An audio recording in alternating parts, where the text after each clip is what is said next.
Merhaba aşkım. Burada ne yapıyorsun? Seni almaya geldim. Geri dönemem. Dönebilirsin. Sensiz yaşayamıyorum. Seni o kadar çok özledim ki. Cihan Alya'nın Kanada'da değil, Budapeşte'de olduğunu öğrendikten sonra hemen onun yanına uçtu. Cihan dairenin eşiğinde belirdiğinde, Alya gözlerine inanamadı. Kaçışından sonra onu bir daha asla görmek istemeyeceğine ikna olmuştu.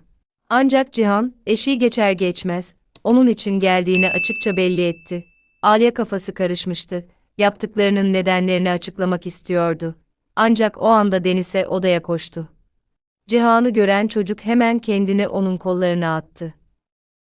Deniz'e artık babasından ayrı yaşamak istemediğini ve annesinin acı çekmesini ve ağlamasını görmek istemediğini söyledi. İşte o zaman Cihan, bir daha asla koşulların onları ayırmasına izin vermeyeceğine dair kendine söz verdi.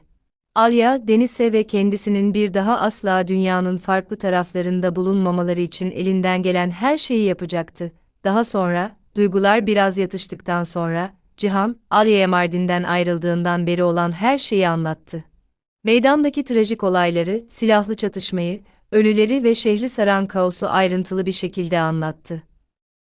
Yaşadığı acıya rağmen, dürüstçe itiraf etti ki, bir konuda rahatlamıştı. Alya ve Deniz o sırada orada değillerdi. Eğer meydanda olsalardı, onların da hayatları tehlikede olabilirdi ve bu kayıptan sağ çıkamazdı. Trajediyi duyan Alya, hemen Nare'yi hatırladı. Şahin'i ne kadar çok sevdiğini çok iyi biliyordu ve arkadaşının hayatının en zor döneminden geçtiğini anlıyordu. Alya'nın içinde tek bir arzu belirdi. Bir an önce Mardin'e dönmek, Nare'nin yanında olmak ve kederinde ona destek olmak. Ancak Cihan, ailelerinin üzerinde beliren başka bir tehlikeden de bahsetti. Bora'nın ölümünden sonra, Deniz Ejmel'in tek varisi olarak kalmıştı. Bu torununu her an evine götürmeye çalışabileceği anlamına geliyordu. Cihan en büyük tehdidin şimdi çocuk olduğuna ikna olmuştu. Bu yüzden dikkatli davranmaları gerekiyordu. Alya kaçışının artık Deniz'i koruyamayacağını fark etti. Aksine, oğlunun gerçek güvenliği ancak Cihan'la mümkün olabilirdi. Buna rağmen Cihan Alya'yı geri dönmeye zorlamadı. Son kararı ona bıraktı ve sadece nerede yaşamaya karar verirse versin, onu bir daha asla yalnız bırakmayacağını vurguladı. Uzun uzun düşündükten sonra Alya, Cihan ve Deniz ile Mardin'e dönmeye karar verdi. Ancak oğluna Bora'nın ölümünü şimdilik söylememesini istedi. Oğlunun henüz böyle zor bir habere hazır olmadığına inanıyordu. Mardin'e döndüğünde, Alya Meryem'i aklından çıkaramadı. Boran artık bir tehdit olmadığına göre, ne istediğini kendi başına bulması gerektiğini hissetti. Bu yüzden yaşadığı olaylardan sonra Meryem'in bulunduğu hastaneye gitti. Bu görüşme sırasında Meryem, gerçeği saklamanın artık bir anlamı olmadığını anladı. Alya'ya onu kasten kandırdığını itiraf etti. Meryem Serhat'ın asla Cihan'ın oğlu olmadığını ve tüm hikayenin onları ayırmak için tasarlanmış bir manipülasyonun parçası olduğunu açıkça itiraf etti. Cihan bu konuşmayı duydu.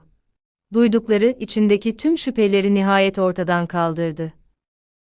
Alya'nın acımasız bir aldatmacanın kurbanı olduğunu ve Meryem'in kasıtlı olarak güvenlerini yok ettiğini ve neredeyse tüm ailenin hayatını mahvettiğini anladı. İşte o zaman Cihan, Meryem'den nihayet hayal kırıklığına uğradı. Ona artık hayatında onu görmek istemediğini açıkça belirtti ve Mardin'i sonsuza dek terk etmesini istedi. Mardin'e döndükten sonra Alya, Nare'yi ziyaret etti. Şahin'in ölümünden sonra arkadaşının hayatının en zor döneminden geçtiğini çok iyi biliyordu. Bu yüzden onu desteksiz bırakamazdı. Nare Alya'yı kapıda görünce gözleri yaşlarla doldu.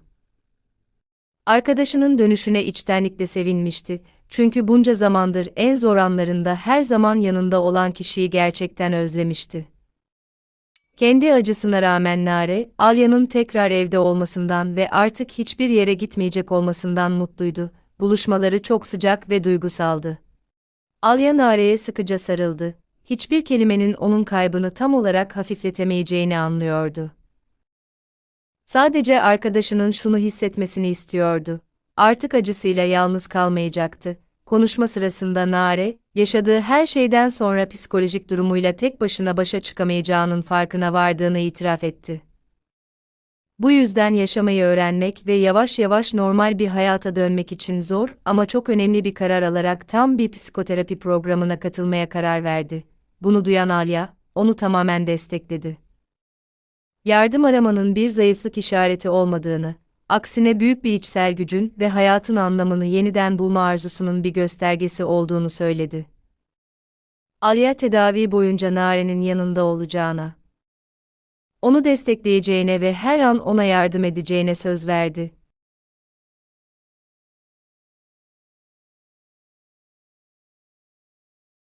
Bu konuşmadan sonra Nare, uzun zamandır ilk kez yeniden umut hissettiğini fark etti.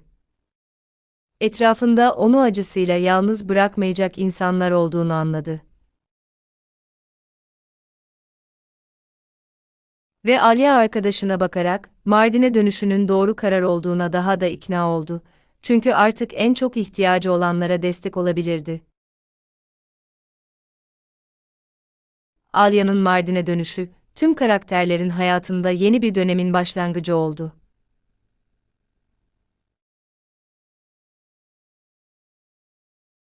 Sonunda geçmişinden kaçmak istemediğinden, sevdiği insanlarla birlikte olmak istediğinden emin olabildi. Cihan'ın desteği ona bir güvenlik duygusu verdi ve yeniden bir araya gelmeleri, bir zamanlar yalanlar, korku ve manipülasyonla yok edilen güveni yeniden kurmanın ilk adımıydı. Aynı zamanda Meryem'in aldatmayı ortaya çıkarması, Cihan ve Alya'yı uzun zamandır bölen hikayeye son verdi.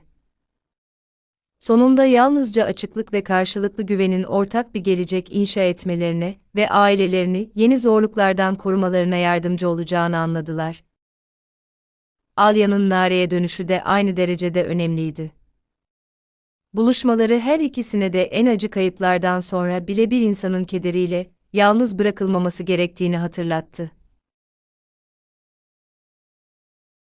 Nare'nin psikoterapiye girme kararı, içsel gücünün ve dolu dolu bir hayata dönme arzusunun bir tezahürüydü ve Alya'nın desteği, zamanla duygusal yaraların iyileşmeye başlayabileceğine inanmasına yardımcı oldu.